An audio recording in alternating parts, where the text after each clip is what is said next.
Bom dia! Olá a todos, são exatamente 11 horas de segunda-feira, dia 21 de novembro de 2022.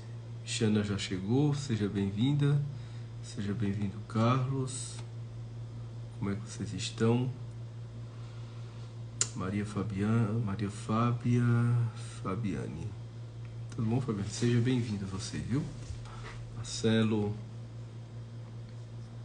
Alan, Lu, Ivone. Olha só. Que bom. Mamãe. João Vitor. Dá um tempinho aqui esperando o pessoal chegar. Deixa eu logo colocando aqui o tema da live de hoje: abuso na infância.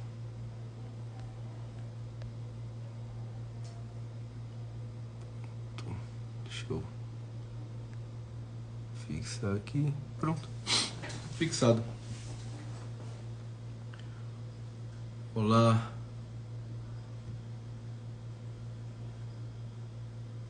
Olá a todos. Bem, pessoal, hoje nós dando sequência à nossa proposta dessas pequenas doses de psicologia, né? De psicologia infantil semanal, que nós nos propusemos a estarmos juntos toda segunda-feira às 11 horas. Dando continuidade a essa ideia, hoje nós vamos falar sobre o abuso na infância. Quem esteve presente na live da semana passada, nós falamos exatamente sobre o outro extremo, a negligência, né? Por que falamos de negligência na semana passada e esta semana estamos falando sobre abuso infantil? Porque são duas experiências que estão no extremo, nos extremos, né? Tanto a negligência quanto o abuso caracterizam-se ambas por uma prática de violência, né? De modo que, inclusive eu coloquei isso na live da semana passada e vou retomar agora, que é a seguinte: por ocasião da minha tese de doutoramento, eu fiz exatamente essa definição conceitual de violência como a experiência humana caracterizada pelos extremos, né? Como, por exemplo, abuso e negligência, visto que a experiência criativa, né, em contraposição à experiência destrutiva violenta, na verdade é a criatividade. E a criatividade só se dá num contexto de exercício daquilo que é suficiente. Suficiente, necessário para quê? Para a realização da vida. Para isso, obviamente, a gente sabe que se faz necessário a experiência de transformação. A transformação é diferente da destruição, visto que na destruição você não tem nenhuma outra finalidade a não ser a de destruir. A de transformar, não.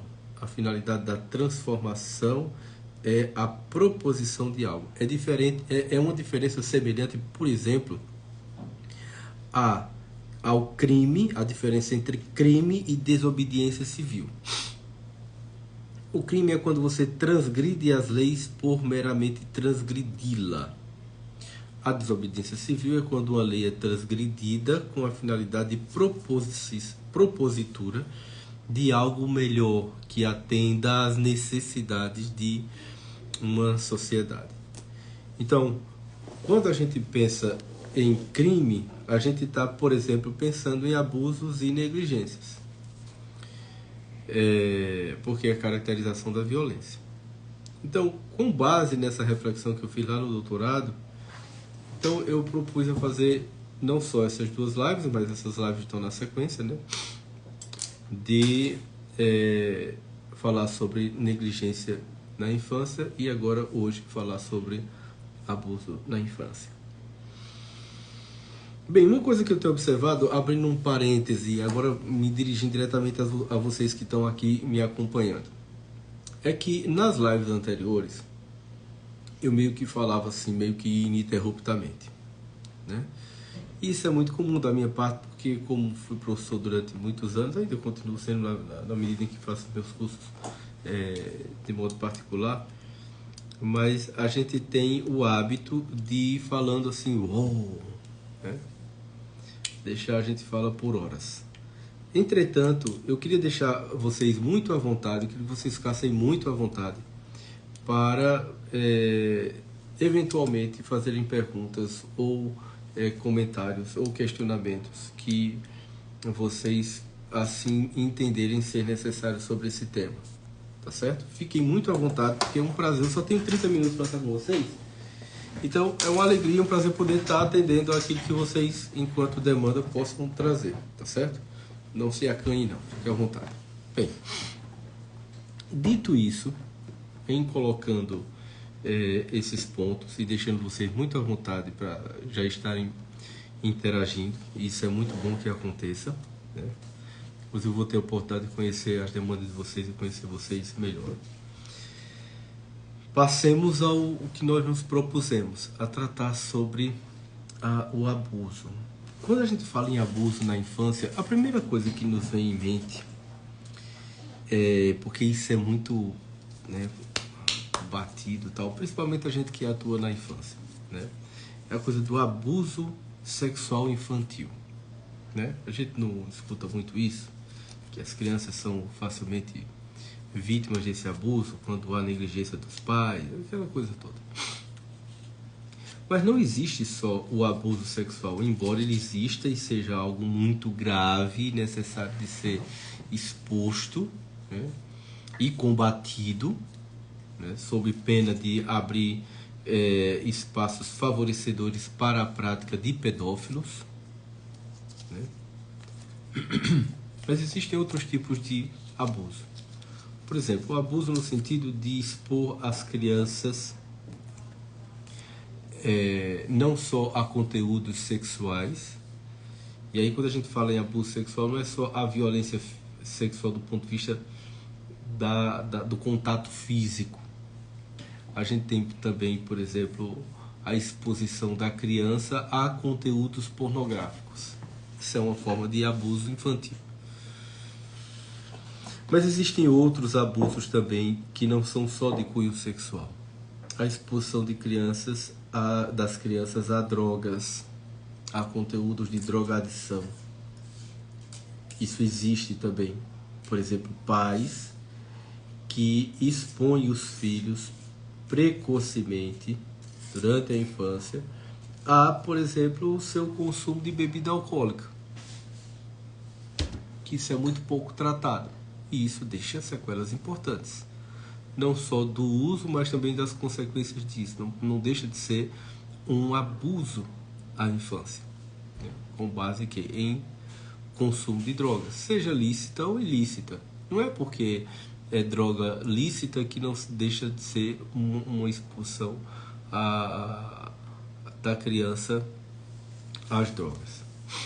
E também, quando a gente expõe as crianças a conteúdos de violência, né? Não só quando ela experimenta, né, essa violência, sofrendo a violência física, né, como também presenciando essa violência física na sua casa. E também os conteúdos, claro, de violência. Eu elenquei esses 3 pontos a priori para tratar com vocês aqui, mas eu não vou deixar de lado outros que entendo também ser importantes. Porque, por exemplo, a exposição da criança a drogas, a pornografia e a conteúdos sexuais e a violência são os critérios, por exemplo, que Os meios de comunicação em massa se utilizam para limitar o acesso das crianças a um determinado conteúdo. Quando você liga a TV ou está em qualquer site, por exemplo, YouTube ou outros sites que deixam lá aquela informação de que aquele conteúdo, um determinado conteúdo, ele é impróprio para crianças, os 3 critérios utilizados para essa inapropriação da criança é o critério da exposição a conteúdo de sexo, droga e violência. Mas será que os abusos ocorrem apenas e somente só a esses 3 conteúdos? Não. Claro, esses são muito graves, precisam ser levados em consideração, assim como são, claro, mas existem outros também. Só que nós não vamos especificar esses assuntos, porque eles são vastos e eles são múltiplos, e isso vai variar de cada criança, de cada momento em que ela está vivendo. Só que todo e qualquer conteúdo que seja incompatível e inapropriado ao momento daquela criança, e aquela criança é exposta a esse conteúdo, nós podemos caracterizar isso como uma forma de abuso. Certo? Veja, por isso a importância e a presença dos pais compreendendo devidamente os seus filhos e protegendo-o de possíveis situações de abuso que podem ser perpetradas por parentes, por cuidadores, por professores, né? E isso é muito importante, os pais estarem atentos e acompanharem bem esses conteúdos. Porque de repente o seu filho pode estar sendo exposto a algo que ele não tenha condições de suportar aquela informação. E um dos primeiros sinais desse acontecimento, primeiro é uma retração. A criança não sabe, ela vai retrair-se, né? Não vai querer falar, é algo que vai além do que ela consegue processar, né? E há um potencial traumático nessa experiência, porque veja, o que se caracteriza como um trauma psíquico? Um trauma psíquico é a incapacidade que nós temos de processar um conteúdo do qual nós estamos tendo acesso. E isso causa uma ruptura, uma quebra na nossa compreensão. E enquanto isso fica incompreendido no nosso psiquismo, isso vai trazer danos, porque o nosso psiquismo trabalha num sentido de contiguidade. Se eu, dentro dessa contiguidade, dessa gradatividade, tenho uma interrupção, uma quebra, eu tenho ali uma experiência traumática. Obviamente que esses traumas vão de leves aos mais severos possíveis e imagináveis. Por exemplo, depararmos com a morte é algo traumático? Sim, é algo traumático, é uma quebra. É uma quebra na convivência, é uma quebra na expectativa, na fantasia que nós carregamos, a fantasia de que somos eternos. A gente nunca pensa que vai morrer, né? É muito difícil, a gente vive numa sociedade em que, e numa cultura em que a morte é pouco tratada, é pouco trabalhada, mas nós sabemos que um dia ela vem. E no momento em que ela chega, ela vai trazer sofrimentos importantes, porque nós vivemos rupturas, quebras. Agora, essa ruptura, essa quebra, ela vai ser trabalhada com uma certa facilidade? Por incrível que pareça, sim, porque no momento em que nós a reconhecemos como algo natural e algo que é inexorável, então nós tendemos a acomodá-la na nossa intimidade psíquica. É próprio da nossa vida. Mas isso não deixa de ser um trauma. Por quê? Porque é uma quebra, é uma ruptura. As crianças, elas vivem experiências traumáticas de luto e de morte o tempo todo, que são as famosas e conhecidas frustrações. O que mais as crianças vivem são frustrações. Por quê? E precisam. E principalmente elas precisam ser frustradas no momento em que elas estão ali necessitando desse aprendizado que é exatamente na infância. Quando ela está ali chorando, gritando, esperneando e tal, quando ela não tem uma solicitação atendida, né? Seria abusivo se fosse deixado, por exemplo, a criança se, vamos dizer assim, seguir com aquela fantasia de onipotência. Isso é um abuso. Por que é um abuso? Porque é uma invasão. Por que é uma invasão? É a invasão inapropriada por omissão, veja, por omissão dos pais, muitas vezes, uma caracterizada como uma negligência, cria uma experiência de abuso, a criança abusa daquela ideia fantasiosa de onipotência. Então, veja que eu saí daquela impressão, né, protocolar de que conteúdo abusivo do ponto de vista infantil é só o conteúdo sexual, o conteúdo de drogadição e o conteúdo de violência. Veja que é algo que vai muito além desses 3 pontos. Esses 3 pontos existem, eles são muito sérios, são muito importantes de serem levados em consideração, porque eles têm disposições nocivas, né? Não é um conteúdo inocente, ou seja, desprovido de nocividade, é um conteúdo que vem em si com nocividade. E está sim, vai ficar gravado assim, despertar infância. Vai ficar assim, esse conteúdo vai ficar gravado e também os demais estão gravados numa série que eu nomeei de Doses de Psicologia Infantil, certo? Depois você dá uma passadinha lá para pegar na íntegra os outros episódios.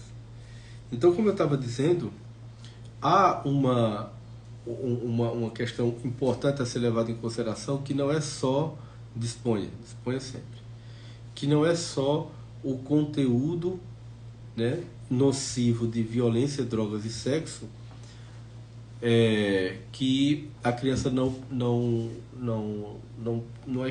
seja indicada, ela não pode, que esse conteúdo deve ser tirado, né, do universo infantil. Mas tantos outros que criem nela uma experiência de trauma que seja incapaz de ela vir a processar com facilidade ou processar por ela mesma, né? Por isso que as coisas têm que ser... Eu costumo lembrar sempre da expressão winnicottiana do livro, de um capítulo do livro A Criança e o Seu Mundo, que o título é O Mundo em Pequenas Doses. Porque, de fato, a criança precisa ter contato e acesso ao mundo em pequenas doses mesmo. Você não pode lançá-la um conteúdo abrupto. Eu vou dar um exemplo aqui, um exemplo pessoal, um exemplo privado da minha casa, com minha filha. Maria Alice, quem me acompanha sabe que eu tenho uma filhinha de 4 anos, o nome dela é Maria Alice. E, claro, obviamente... por mais cuidados que nós tenhamos com nossos filhos, não há perfeição em absolutamente ninguém, e aí passa alguns conteúdos sem a gente se dar conta. E estava eu conversando com ela, e de repente entrou no assunto sobre mitologia grega. E eu falei sobre Medusa, né? Falando sobre a coragem de Perseu, que enfrentou a Medusa e tal. Aí lá vai ela perguntar quem é Medusa, e lá vai eu cair na besteira de tentar explicar. E, não contente com a explicação, eu fui no livrinho que eu tenho em casa, né? Um livro paradidático para crianças um pouco mais velha, né? Criança ali na faixa dos seus 8, 9, 10 anos. A minha tem 4. Eu abri o livro e mostrei Medusa. E a imagem de Medusa é aquela coisa assim absurda, né? Na verdade, ela é um monstro e no lugar dos cabelos são cobras, né? E isso aconteceu exatamente como uma punição que a deusa Atena deu a Medusa. Bem, sintetizando essa história, Maria Alice passou uma semana me pedindo para que contasse a mesma história. Ela passou uma semana pedindo para que eu falasse sobre Medusa e por que Atena pediu para transformar. Aliás, pediu não. Atena transformou em um monstro e monstro esse que tinha inclusive cabelos de serpente. Então juntou alguns elementos assim de temor, né? O monstro e as serpentes, porque a gente ensina as crianças a se proteger. Principalmente eu tenho uma propriedade rural, a gente sempre vai para lá e eu sempre digo a ela que quando ela vê qualquer, ou até uma forma de defesa, quando ela vê uma cobra, que ela grite e me chame, né? Que uma forma de defender, e colocando a cobra como algo nocivo, né? Claro, porque ela tem toxina e essa toxina pode nos trazer um mal que custará inclusive a nossa vida, né? Então, para vocês terem uma ideia, por que eu contei essa história? Para dizer a vocês que ela precisou de que eu contasse por várias vezes a mesma história para que ela para que fosse possível processar aquela informação e não ficar nela como uma espécie de terror, né? Como fosse para que não ficasse uma experiência aterrorizante. Então ela precisou de um tempo para processar essa informação. Veja, uma simples história que a gente conta a um filho, se a gente não presta atenção naquilo, a gente vai ter a gente pode ter um prejuízo importante e ser, claro, um conteúdo abusivo, um conteúdo em excesso. E a gente está no nosso dia a dia perpassado por esses conteúdos.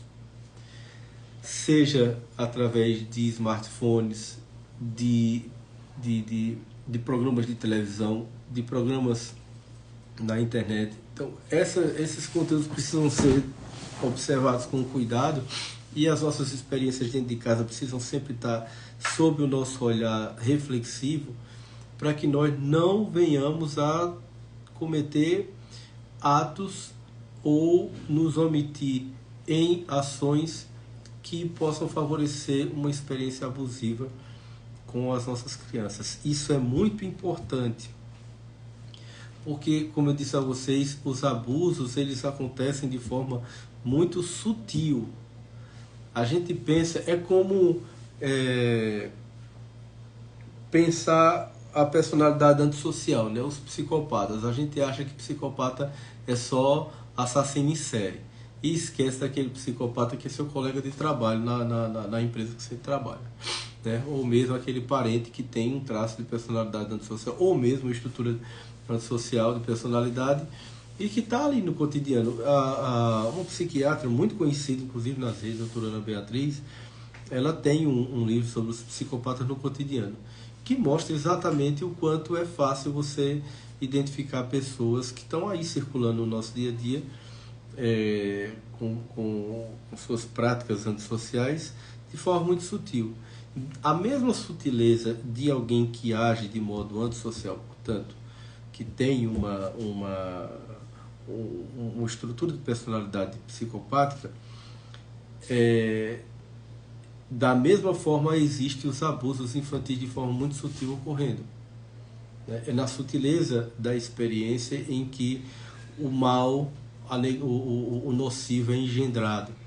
Então não é de uma hora para outra assim, ou não é só com base em experiências abruptas e fortes que esse abuso vai acontecer. Então a razão pela qual eu tive essa ideia de ter essa rápida conversa com vocês hoje sobre abuso infantil, rápida porque são os 30 minutos que nós nos dispomos a tratar, né? Foi exatamente para fazer esse contraponto né, dando continuidade àquilo que nós tratamos na semana passada, sobre negligência. Né?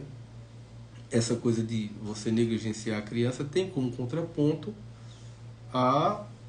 o abuso, que é o excesso, é a invasão. E muito importante isso que eu vou dizer agora com relação a essa questão de abuso. Por que é um abuso? Porque é inapropriado e porque não é uma demanda da criança. Tá certo? Isso é muito importante. É abuso porque a criança não pediu. É simples. Você simplesmente impôs.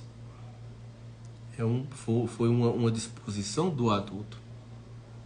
É uma disposição do adulto colocar aquele conteúdo, impor aquele conteúdo à criança. Não foi interesse da criança.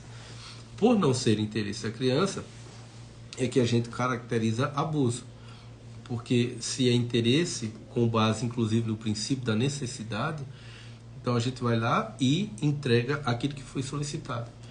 Se você entrega mais do que o que foi solicitado e entrega algo, um conteúdo que é do seu interesse, então você está praticando ali, está incorrendo no abuso. Oi, Renata, seja bem-vinda. Tudo jóia? Gostei do girassol. Muito bom. Bem, era isso, pessoal. Eu fico muito feliz de poder ter contado com a audiência de vocês na manhã dessa segunda-feira, em mais uma manhã de segunda-feira, desse encontro rápido que nós temos toda segunda-feira às 11 horas, para fazermos essa dose de psicologia infantil. Né? Como um de vocês que estava aí perguntou, né? Despertar da Infância, perguntou sobre se essas lives vão ficar gravadas. Sim, elas estão gravadas, né? Nessa série aí, Doses de Psicologia Infantil. Inclusive, já adianta, a posteriori, a gente vai compilar todo esse material na produção de um único material, né? Mas isso aí vai ser uma surpresa para vocês aí no futuro. Uma outra coisa, aproveitando que vocês estão por aqui, é dizer que a minha equipe está preparando, acho que já está rolando já, a Black Week. Vocês sintam-se convidados e fiquem à vontade para entrar em contato com a minha equipe e dar uma olhada no material que está disponível para vocês nessa semana, ok? Gente, foi ótimo estar com vocês. Fiquem todos com Deus. Tenham uma excelente semana. Qualquer coisa que vocês quiserem continuar esse papo, por favor, envie mensagens no meu direct. Eu terei o maior prazer em respondê-las a vocês. Certo? Um forte abraço. Fiquem com Deus. Até a próxima. Tchau, tchau.